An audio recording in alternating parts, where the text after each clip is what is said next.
We are now joined live by sociologist Sabrina Fernandez in Brazil. She's been following the case. Good evening, Sabrina. Lula's lawyers are calling this ruling a miscarriage of justice and political prosecution. Do you see it the same way? I see this is exactly what is happening right now, and I would say that justice is the correct word. We've had a problem with the judiciary in Brazil for a while right now. The Lava Jato investigations are very biased, even though they do look into right-wing politicians. They don't go any further into those negotiations.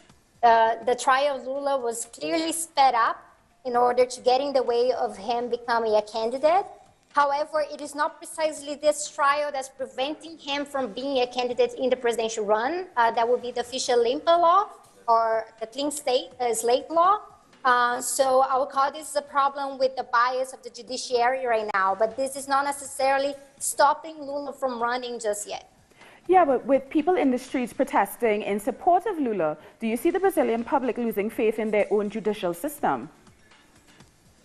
This is certainly what is happening, but right now Brazil is going through a problem of deep polarization in the country, and because of this, there are people also celebrating. In some towns, in parts of the country, you can actually hear people with fireworks celebrating Lula's conviction.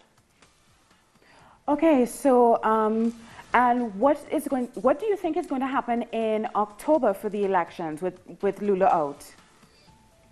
Right now, what we expect is that Lula won't be out just yet. He's going to go through every step of appeal until the end of it, until he reaches the Supreme Court.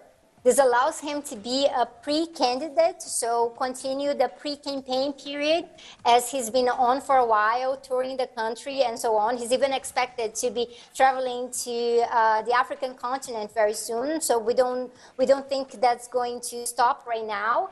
There's no arrest predicted for Lula at this moment, even though he's been sentenced to 12 years. So we expect that he's going to be in his pre-campaign mode until the last minute possible. And then if his appeals are not successful and he's not going to be ineligible to be a candidate until all of his appeals fail. So if his appeals are not successful, then we expect that the Workers' Party is going to replace Lula with a Plan B candidate endorsed by Lula. And Sabrina, one last question. There's a lot of international interest in this particular case. What sort of message do you think this decision with Lula Da Silva sends to the international community? It definitely shows that there's a crisis happening in Brazil. It's not just an economic one, but a political crisis. Right now, we saw today the market soaring because of Lula's conviction. So we know there's a problem related to how the ruling class is connected to these judiciary proceedings and Lula's conviction right now. So there's a message that there's a problem with the judiciary. There's a problem with how politics have been conducted since Dilma Rousseff's impeachment and right before that. And in a way, that's a reaction to how people were moving in June 2013, demanding fairer processes, demanding proper laws and proceedings against corruption in the country.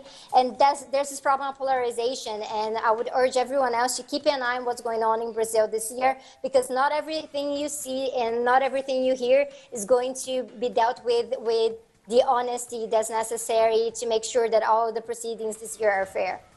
Thank you so much. We've been talking to Sabrina Fernandez. She is a sociologist about the recent ruling that was upheld in the case of former Brazilian President Lula Ignacio Da Silva. We move on to Venezuela now.